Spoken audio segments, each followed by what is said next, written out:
Narito na ang Veritas Editorial, ang paninindigan ng Veritas 846. Sa mga napapanahong usapin sa bansa, pakinggan si Reverend Father Anton C.T. Pascual, ang radyo ng simbahan.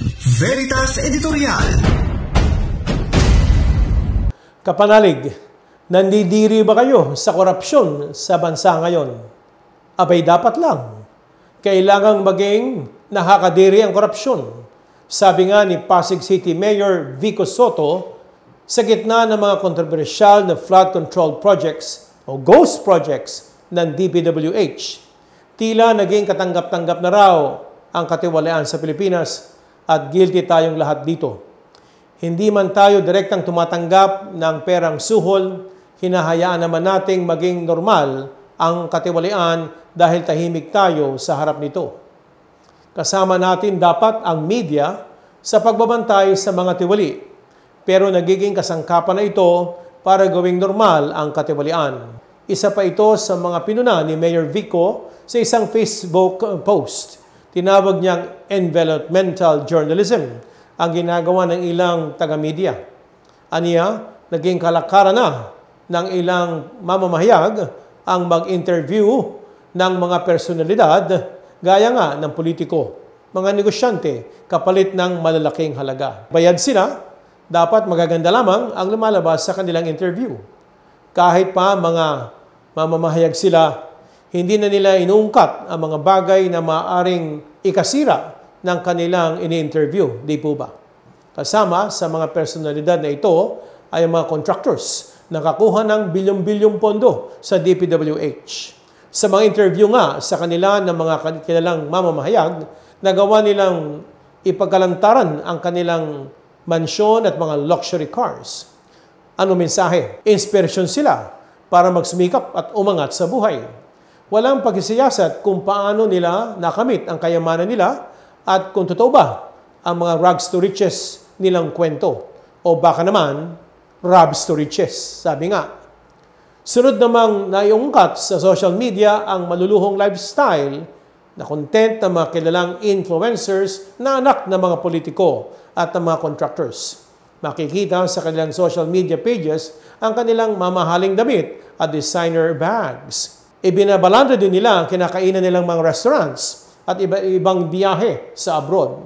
Tanong ng mga netizens, tax o buwis kaya ng taong bayan ang sumusustento sa content nila? Sa halip na nagamit sa mga flood control projects, ang perang ibinayad sa kanilang mga magulang ay napunta lang sa kanilang luho. May mga pumalag sa mga influencers na ito. Paliwanag nila, lifestyle content influencers sila na gustong maka-inspire sa kanilang followers. Talo ang taong bayan, lalo na ang mahihirap sa korupsyon. Ayon nga kay Pope Francis, mahihirap ang nagbabayad sa katiwalian. Sa tuwing hinahayaan nating magpatuloy ang katiwalian, inaargabyado natin ang mahihirap. Malaki ang papel ng media, TV, dyaryo, radyo, social media, personalities sa pagiging normal ng korupsyon. Ayon sa mga panlipunang turo ng Santa Iglesia o Catholic Social Teaching, ang media ang dapat gamitin sa kaunlaran ng lahat. Ang impormasyong ibinabahagi ng media ay para sa pagtataguyod ng kabutihang panglahat. Karapatan ng taong bayan na magkaroon ng access sa impormasyon na batay nga sa katotohanan at katarungan. Kaya maging mapanuri tayong tagapagkonsumo ng mga kwentong inihahain sa atin ng media, pati na ng social media. Sa tuwing nanonood tayo ng mga interview o palabas tungkol sa mga may kaya sa buhay, mahalagang tanungin natin, may agenda kaya sa likod ang mga ito? Sa tuwing nakikita tayo ng mga social media post tungkol sa karangyaan ng mga taong may kaugnayan sa mga sinuswelduhan nating opisyal ng gobyerno, pag-isipan natin, ganoon ba kalaki ang natatanggap nilang sahod bilang lingkod bayan? Kaya kapanalig, sinisira ng korupsyon ang tiwala natin sa mga taong inihalal natin at sa mga institusyong pinangangasiwaan nila. Damay din dito ang mga pribadong tao at grupong nakikinabang sa pagnanakaw sa kaban ng bayan. Kung nagiging bahagi pa tayo ng pagiging normal ng katiwalian, sangkot na rin tayo sa korupsyon.